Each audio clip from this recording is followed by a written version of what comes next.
Hello from PG. That was 25th March. আমার Acropolis মলে একটা কাজ ছিল, তো সকাল সকাল পিজিতে ঘুম থেকে উঠে একটু রেডি হয়ে চলে গেছিলাম অ্যাক্রোপলিস।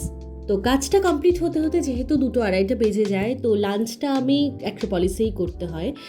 একটা কম্বো অর্ডার করেছিলাম, যার মধ্যে ছিল পিস রাইস, চিকেন বাটার মশালা আর বাটার নান। একটা ডেজার্ট আইটেম ছিল, একটা লেডি কেনি, পাঁপড়, চাটনি দিয়ে খুব সুন্দর একটা কম্বো অর্ডার করেছিলাম, যেটা খেতেও খুব ভালো ছিল।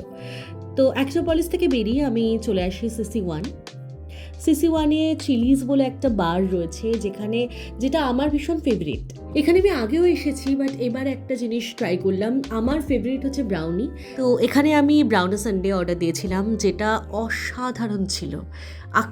প্রপার আখরোট দেওয়া, অ্যান্ড নিচের পোর্শনটা হট অ্যান্ড ওপরের কোল্ড 1 স্কুপ ভ্যানিলা আইসক্রিম, যেটার কম্বিনেশনটা was so good, so delicious. আমার ভীষণ ভালো লেগেছে। সাথেই নিয়েছিলাম আমি চিকেন উইংস, যেটা একটু স্পাইসিভাবে বানানো, সেটাও খুব ভালো ছিল খেতে। অ্যান্ড নিয়েছিলাম ট্যাকো, যেটা আমি নিয়েছিলাম without deacon. That was great. And তার সাথে যেটা আমি নিয়েছিলাম সেটা হচ্ছে লাইম ফ্লেভারের কোল্ড টি, যেটা আমি বলবো ইউ মাস্ট ট্রাই। এই জিনিসগুলো খাওয়ার পর না, এই সিসি1-এর চিলিজ আমার মোস্ট ফেভারিট হয়ে গেছে। তো তোমরা একবার ভিজিট করে দেখতে পারো, আই থিঙ্ক ভালো লাগবে। Thank you.